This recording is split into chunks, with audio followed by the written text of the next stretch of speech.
Étrange perception de la démocratie en Europe.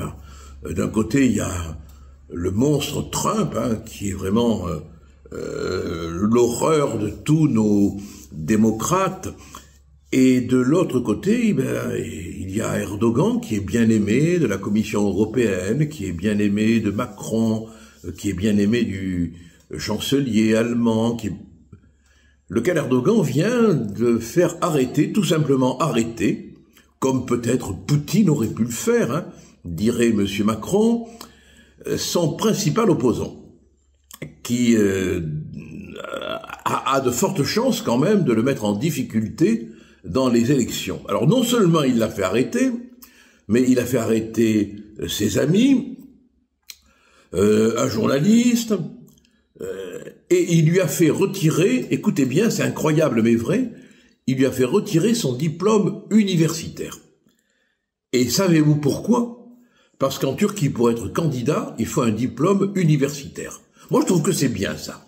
Il paraît que Delogu n'est pas tout à fait d'accord. Bon, mais ça montre bien que du côté d'Erdogan, tout est bon pour empêcher l'adversaire de se présenter légalement, légitimement aux élections. Est-ce que nos démocrates se sont indignés?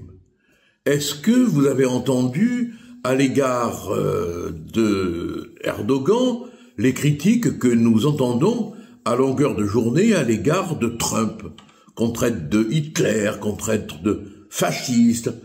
Et là, en pleine Europe, un pays qui voudrait entrer dans l'Union européenne en plus, un pays à qui on donne de l'argent pour qu'il retienne les migrants à sa frontière, un pays qui prétend faire partie du concert des nations européennes partisanes de la défense de l'Ukraine.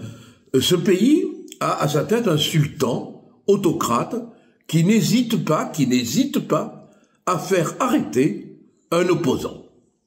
Un peu comme en Roumanie, du reste, entre nous.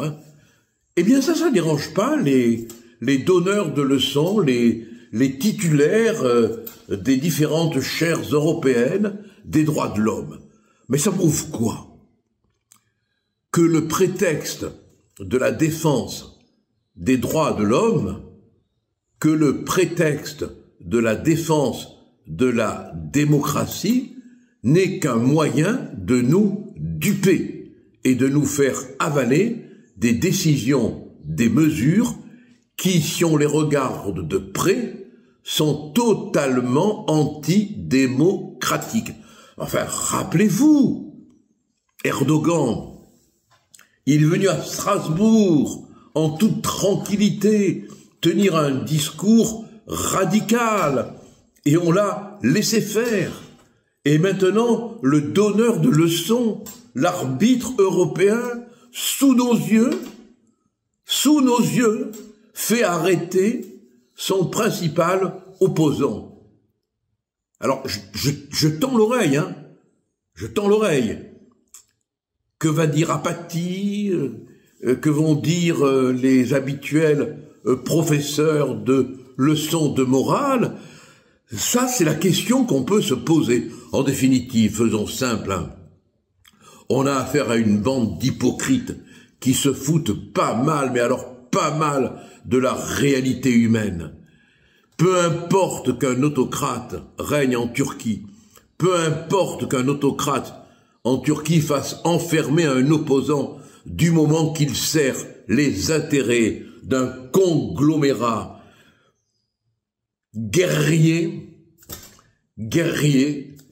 qui essaye de nous faire peur, la dernière en date en France étant le kit ridicule de survie que même la 7e compagnie n'aurait pas accepté par peur d'être encore plus ridicule que son ridicule. Voilà, c'est ça le monde aujourd'hui, c'est ça aussi la France. J'espère que nous aurons, et on attend, on va les compter, des réactions pour dénoncer cette insupportable atteinte au droit de la liberté démocratique en Turquie, pays qui veut entrer, eh oui, entrer dans l'Union européenne.